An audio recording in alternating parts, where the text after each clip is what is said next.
Hola a todos, espero se encuentren muy bien. El día de hoy quiero que vayamos a Primera de Samuel, capítulo 30. Hay algunas cosas importantes que veo en esta historia que le sucede a David. Primera de Samuel, capítulo 30, dice el versículo 1: Y cuando David y los suyos vinieron a Siclag el tercer día, los de Amalec habían invadido el mediodía y a Siclag, y habían desolado a Siclag y puéstola a fuego. Como un poco de contexto, encontramos que David está en territorio filisteo. Él está huyendo del rey Saúl, quien lo busca para matarlo, y David se va a los filisteos, y encontramos que él logra hacer, pues, digámoslo así, una buena relación con uno de los reyes de los filisteos. Le da esta ciudad de Siclag para que él esté viviendo ahí, y encontramos los filisteos teniendo una lucha con los de Israel. Dice que asientan campo, y obviamente pues David, estando por parte de los filisteos, va a esta guerra a pelear por parte de los filisteos. Sin embargo, otros reyes de los filisteos dicen: ¿sabes qué? Mira, no es bueno que David venga, porque a lo mejor a media batalla se nos voltea, se vuelve a favor de los de Israel para pues hallar gracia delante de ellos y que lo perdonen, o algo así piensan los filisteos, y dicen: ¿sabes qué? No, mejor David, regrésate. Entonces David se regresa con sus varones de guerra, y ocurre esto que estamos viendo aquí en estos versículos. Dice el versículo 2 que los de Amalec habían llevado cautivas a las mujeres que estaban en ella, en la ciudad, desde el menor hasta el mayor, mas a nadie habían muerto, sino llevado, e ídose su camino.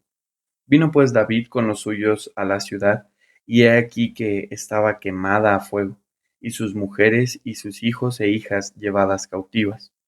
Entonces David y la gente que con él estaba alzaron su voz y lloraron hasta que les faltaron las fuerzas para llorar.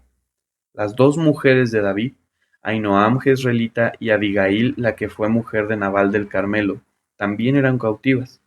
Y David fue muy angustiado, porque el pueblo hablaba de apedrearlo, porque todo el pueblo estaba con ánimo amargo, cada uno por sus hijos y por sus hijas. Mas David se esforzó en Jehová su Dios. Y dijo David al sacerdote Abiatar, hijo de Ahimelech: Yo te ruego que me acerques el ephod. Y Abiatar acercó el ephod a David. Y David consultó a Jehová diciendo: ¿seguiré esta tropa? ¿Podré alcanzarla? Y él le dijo: síguela, que de cierto la alcanzarás, y sin falta librarás la presa. Después leemos en los versículos 18 y 19: Y libró David todo lo que los de Amalecitas habían tomado, y asimismo libertó David a sus dos mujeres, y no les faltó cosa chica ni grande, así de hijos como de hijas, del robo y de todas las cosas que habían tomado, todo lo recobró David. Es interesante esta historia, y yo creo encontramos algunas cosas relevantes para nosotros. La primera de ellas es la realidad de que siempre van a existir los problemas. Sin duda alguna, podemos decir que David es uno de los personajes en la Biblia que más problemas tuvo. Vemos desde que él empieza su historia en la Biblia, cuando va a matar a Goliat. Vemos cómo su hermano pues le injuria, le ofende, diciéndole: no, tú solo estás aquí por soberbia, tú solo estás aquí de mirón. Y luego encontramos estos problemas cuando Saúl lo quiere matar, todo ese tipo de problemas. Y aún ya él siendo rey, vemos el pecado que sucede con Betsabé, cómo muere este niño, y luego la guerra que hay con Absalón. Y todo esto es interesante ver que la vida de David fue una vida llena de problemas. Y la realidad es que no solamente la vida de David, sino aún nuestras vidas llegan a ser así. Esa es una realidad. Siempre vamos a tener problemas, y puede haber muchos problemas, pero el problema en el que se encuentra aquí David es uno que verdaderamente era un serio problema. Y esto me hace pensar en que muchas veces nosotros estamos llorando, estoy angustiado, preocupado por cosas que no son realmente grandes problemas. Como dicen, nos ahogamos en un vaso de agua, hacemos una tempestad de algo que realmente no es tan grande como nosotros lo pensamos. Pero puede ser que sí existen y sí hay problemas grandes, sí puede haber situaciones difíciles en nuestra vida. Yo encuentro algunas razones por las cuales existen estos problemas. Y la primera de ellas es por el pecado. El pecado es aquel que causa todo este problema. Puede ser Dios corrigiendo nuestro pecado o podemos estar viviendo las consecuencias de nuestro pecado y debido a eso estar en problemas. Hay otra razón por la cual podemos estar en problemas, podemos tener situaciones difíciles y es debido a que el Señor está probando nuestra fe. El apóstol Pedro habla mucho acerca de esto, de que nuestra fe tiene que ser probada para que sea hallada en alabanza, para que de veras pueda ser algo que glorifique a Dios, que aún a pesar de los problemas, tú sigas fiel a Él. La prueba es otra razón por la cual podemos experimentar situaciones difíciles. Y otra razón puede ser, yo lo puse así por accidente, aunque no meramente un accidente, pero algo que sucede a nosotros muchas veces, a veces por culpa del pecado de los demás salimos también dañados nosotros, o a veces por cosechar lo que sembramos, ¿no? A veces no tenemos que buscar tantas razones espirituales a nuestros problemas, a veces solamente estamos cosechando aquello que nosotros sembramos. Hace poco aquí en la ciudad de Puebla salió la noticia de que falleció una joven justo cerca aquí a unas cuadras de donde nosotros vivimos. Estaba lloviendo y ella cruzó la calle y un camión la atropelló.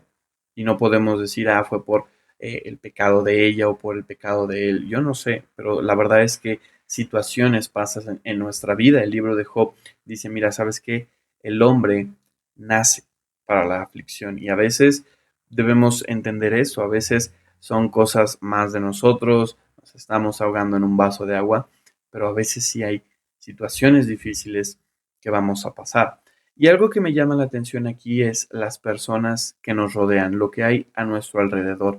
Y pueden actuar de diferentes maneras. Una de ellas es que no hacen nada. A veces la gente que está a nuestro alrededor pues no hace ni bien ni mal, no hacen nada, no nos dicen nada y a veces esto puede ser también malo y doloroso para nosotros, ¿no?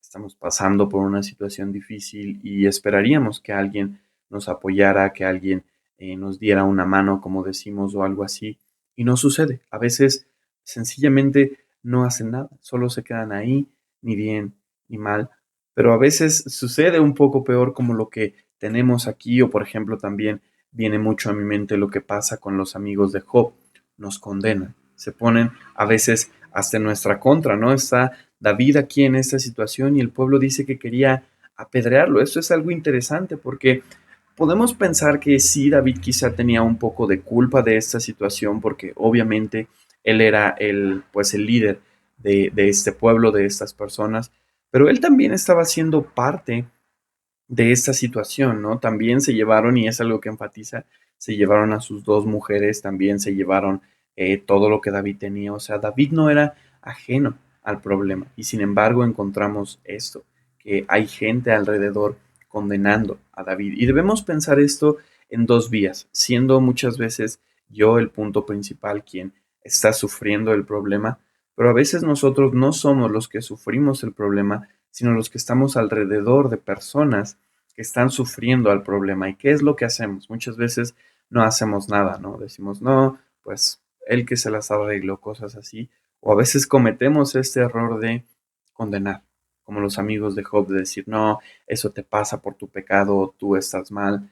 Esto no es a lo que la Biblia nos llama, no es lo que Dios está esperando de nosotros, que seamos condenando, que seamos personas juiciosas, pero a veces así somos y a veces también hay quienes han sido con nosotros. Pero otra actitud que podemos y debemos tener y esperamos también nosotros que las personas tengan cuando estamos pasando por problemas, por dificultades, es apoyarnos, es recibir apoyo de las personas y esto puede ser de muchas maneras, ¿no? A veces simplemente que alguien te llama y te diga, oye hermano, estoy orando por ti, sé lo que estás pasando, estoy orando por ti y darte alguna palabra de aliento. Y como digo, eso debe ser en dos vías, pensando nosotros como muchas veces hemos recibido apoyo de Dios, pero nosotros también ser ese apoyo para otros hermanos que están pasando por dificultad, por tiempo difícil.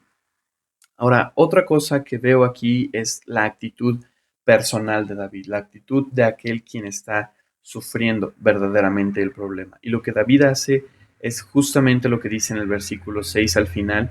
Dice, mas David se esforzó en Jehová su Dios. Esto es lo que debemos hacer, esforzarnos en Dios. Y yo veo tres formas en las cuales encontramos esto. La primera es consultando a Dios, la primera es orando a Dios.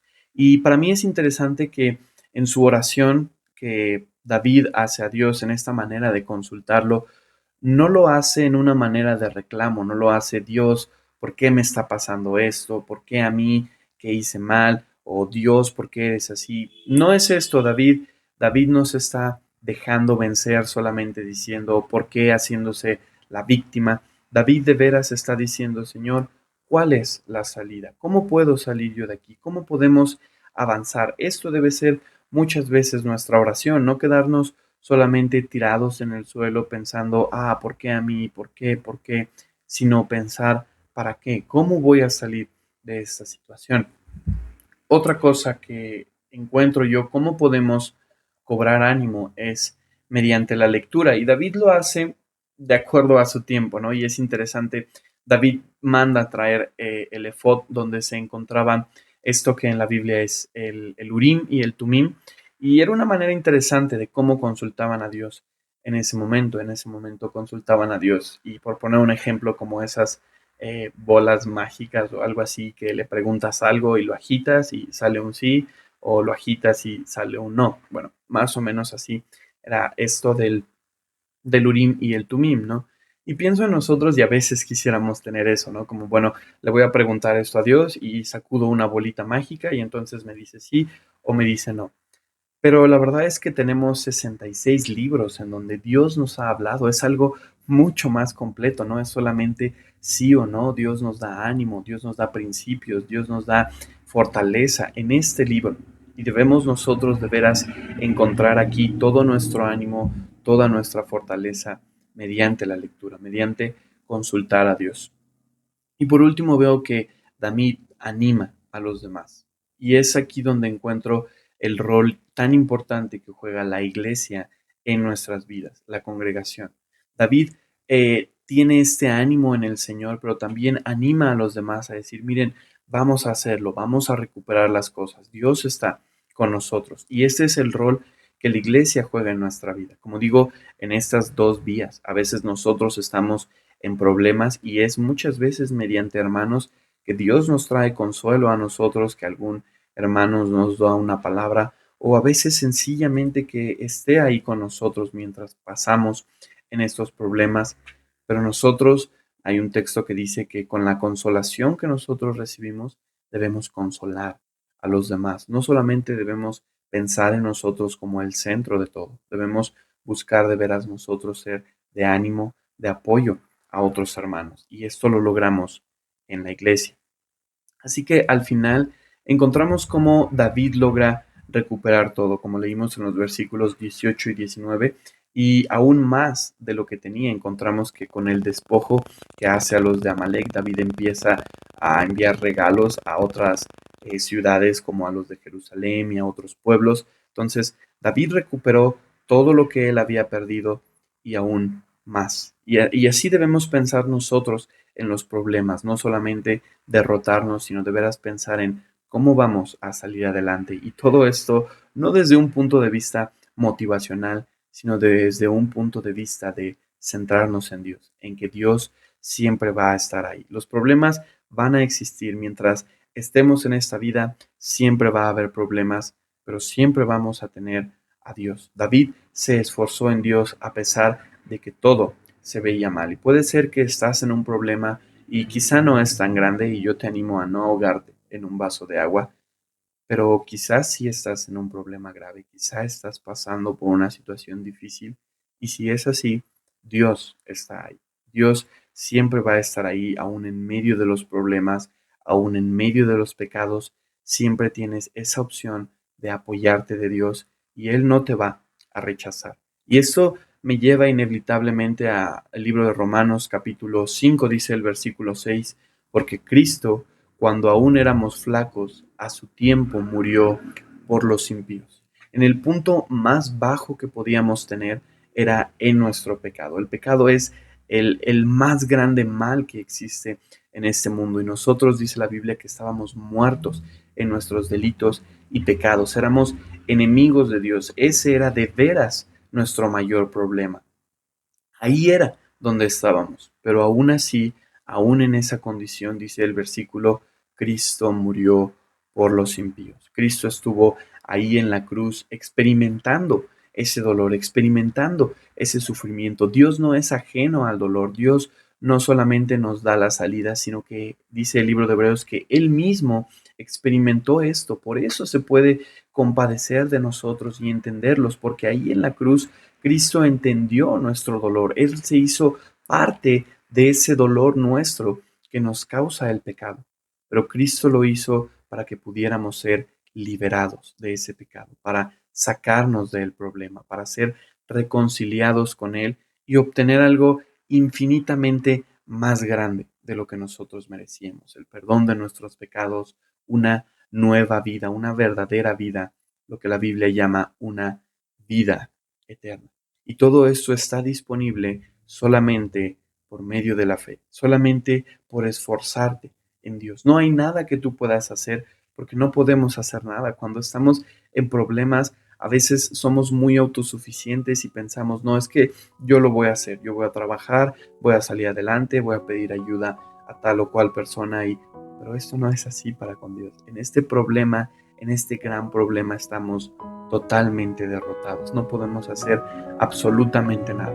Lo único que podemos hacer es venir a Cristo Jesús, rendir nuestras vidas a Él y Él se encarga de todo lo demás. Él pelea por nosotros, Él gana por nosotros, Él nos da la victoria por medio de la fe, por medio de arrepentirnos, de veras reconocer nuestro pecado, nuestro problema, reconocer que estamos mal y venir delante de Él entregándole todo por medio de la fe, y Él se convierte en nuestro campeón, en ese hombre que sale y pelea por nosotros y gana por nosotros y después nos entrega la victoria. Así que esta es la situación, y aún después de haber sido creyente, después de creer y entregar tu vida, vamos a pasar por otros problemas. Ser cristiano no nos mete en una burbuja en donde nada nos va a tocar, pero lo que sí podemos estar seguros es que Dios siempre va a estar ahí con nosotros. Siempre vamos a tenerlo a Él para poder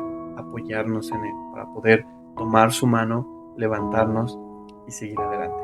Que tengan un excelente día. Que Dios les bendiga.